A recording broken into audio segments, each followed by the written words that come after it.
Welcome to News Hour from the BBC World Service, coming to you live from our studios in central London. I'm Julian Marshall. And we begin in Ethiopia, where nearly 15 months of conflict have failed to resolve the differences between the government in Addis Ababa and rebels in the northern Tigray region, but have left hundreds of thousands suffering from what the UN calls an extreme lack of food.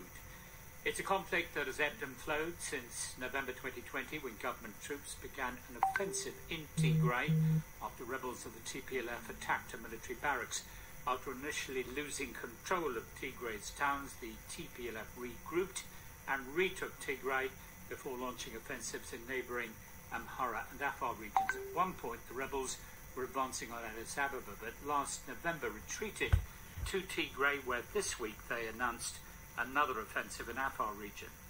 The conflict has left tens of thousands dead, displaced millions, while a de facto blockade of Tigray by the government has left its people without much needed aid. So, what have the Tigrayans achieved after 15 months of fighting? It was a question I put to Tigrayan in a rare broadcast interview. He's the chairman of the TPLF and current president of the Tigray region. The most important thing is that we have survived the genocidal wars that have been unleashed by the federal government, the Eritrean government, and the Amhara government on Tigray. So the last 15 months, as you know, have suffered unspeakable horrors. We are living in a hell, but we have managed to survive. So the most important is we are alive and we are ready to go to the finish. Surviving, is that enough? Surely when this conflict started nearly 15 months ago, you had political objectives? Of course. Well, I'm not saying that is enough. This coalition has come to finish us, not just to subdue and to rule us. So the most important challenge was, that we have to pass through all these atrocities, all these crimes, and make sure that we as people, we as government survive. But the most important is still we have to restore our basic rights. Atrocities has to be accounted, and there are many political issues that we have to settle. But that's why we are on the way, and we have to go to the finishing line. Atrocities must be accountable. Is that atrocities by Ethiopian and pro-government forces, and atrocities by Tigrayan fighters as well, because you do stand accused of human rights abuses, rape in the course of the conflict? We say we are ready for the scrutiny, we are ready for the investigation, but there is no any parallel with what has happened in Tigray. In Tigray, they have done, atrocities. It will take it back to the medieval ages if there are any parallels to what has been done in Tigray. They are looking to say that what has been committed in Tigray is similar to what has been done in other areas. What has been done in Tigray has been done also in other areas, in Afar and in Amhara. No, it's completely different. Whatever has been done in other area, it will be individual discipline issues. What has been done in Tigray was a systematic destruction. You mentioned Afar, and I wondered what Tigrayan forces were doing at the moment in Afar. We spoke to somebody last night who was there, and they painted a picture of Tigrayan forces destroying villages, communities, attacking civilians. So what are Tigrayan forces doing there? Our mission was there very limited. We have been attacked, for several times, for several weeks from Afar. Special forces from Afar, militias and Eritrean forces were conducting operations against our forces. They were crossing Tigray. They were obstructing the humanitarian supplies. They have killed hundreds of Tigrayans. They have looted their properties. Thousands have been arrested. And so finally we have to respond for security reasons. So we have to remove those who crossed our territory. We have to remove and attack those who are at the proximity of Tigray, so that they will not serve this area as a springboard for further attack on our positions. That was a mission, and the scope is very limited. Okay, so part of the military operation in Afar is to try to clear the road and to enable aid to be delivered to Tigray. Just how bad are things at the moment in the region?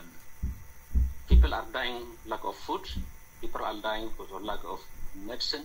No communication, be it ground or air transport.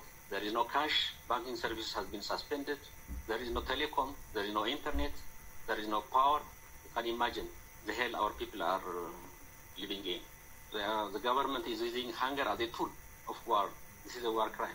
Do you accept that all this suffering can only come to an end when you make your peace with the government of Abiy Ahmed? Are you prepared to do that? Yes, we are prepared, but I would like to add, from our perspective, we have to give a chance for peace. Without peace, forget about the political resolution of the conflict. We cannot supply our people the necessary food. They will perish because of the siege and blockage. So the only way out is to give peace a chance. That was the reason also for our withdrawal. And we are collaborating also with all the initiatives of AU, Kenya, and the UN. So you pulled your forces back to Tigray to give peace a chance. What are your conditions for peace? Things that have to be done, we have to stop fighting wherever we are. In the federal and our forces, let's stop fighting and give a chance for peace. Not only that, but those supplies, the necessary supplies must arrive. Unfortunately, we have a government that kills its own people. So we say, let's stop. This next aid, we have to go to the negotiated ceasefire, a formal ceasefire. Foreign forces must be withdrawn. The Eritrean forces are still in Tigray. They have to withdraw. The Amhara militias are in Tigray. They have to withdraw. Any other foreign intervention must stop. Then we have to continue to the inclusive national dialogue.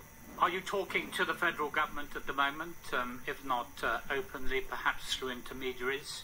Yes, we have started talking with the federal government. Of course, there are shuttle communications and discussions, so we'll see. But there are signs of improvement, but we are still waiting. We are waiting for this shuttle diplomacy to bear fruit.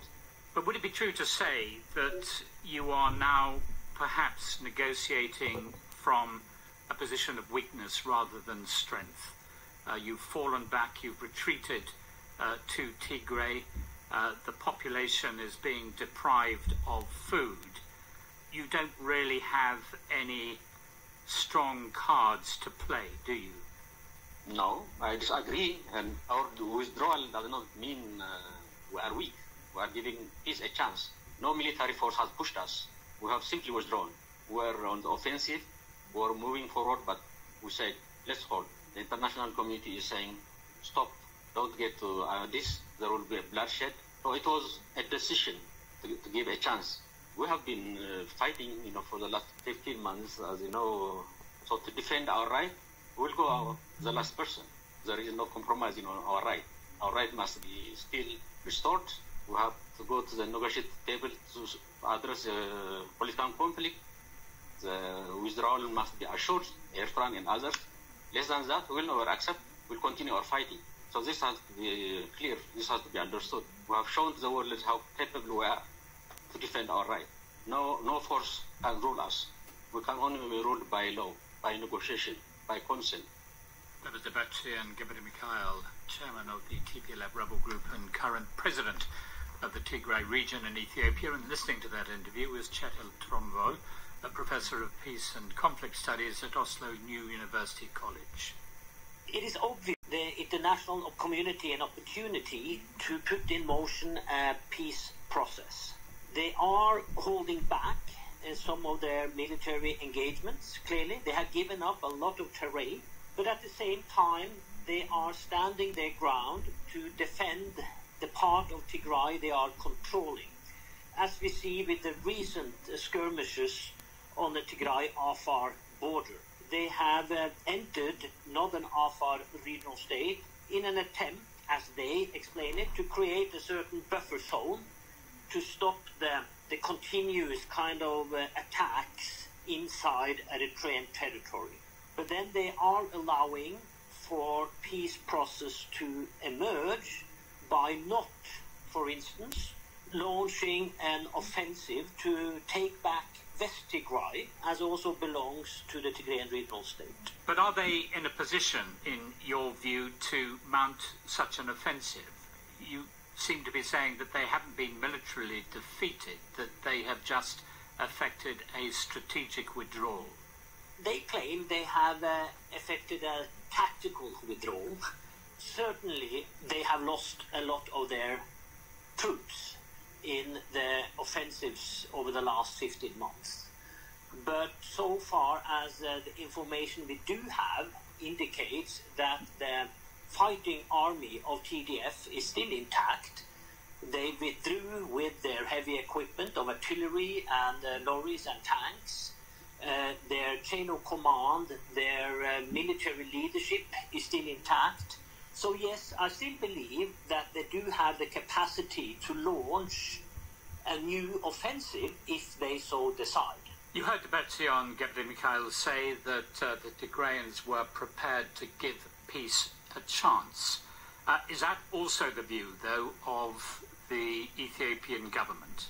Well, that's the key question. I think segments of the Ethiopian government, meaning possibly the Prime Minister himself, have shown an interest to establish a dialogue process within Ethiopia as such, but also a process of communication with the Tigrayan leadership.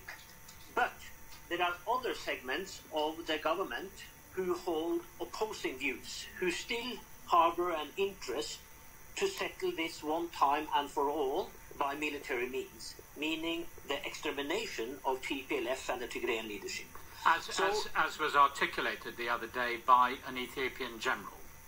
Correct. So the Prime Minister is caught in a dilemma, so to say, and the more he is arguing for a peace process, the more resistance he will meet by certain segments of his own party and constituency. So you don't see peace breaking out anytime soon? No, I wish it would be, but I think it is a very cumbersome, very complicated process ahead. There are certain initiatives which are more positive than others in the sense of trying to have a more comprehensive approach to the situation in Ethiopia. But it is an extremely fragile and complicated political military context in Ethiopia. And we have to keep in mind that the Tigrayan federal government conflict dynamic is just one, the primary one, but you have other civil wars parallel to that. Shekel Trombo. And still to come on NewsHour, our correspondent assesses the mood in Ukraine preparing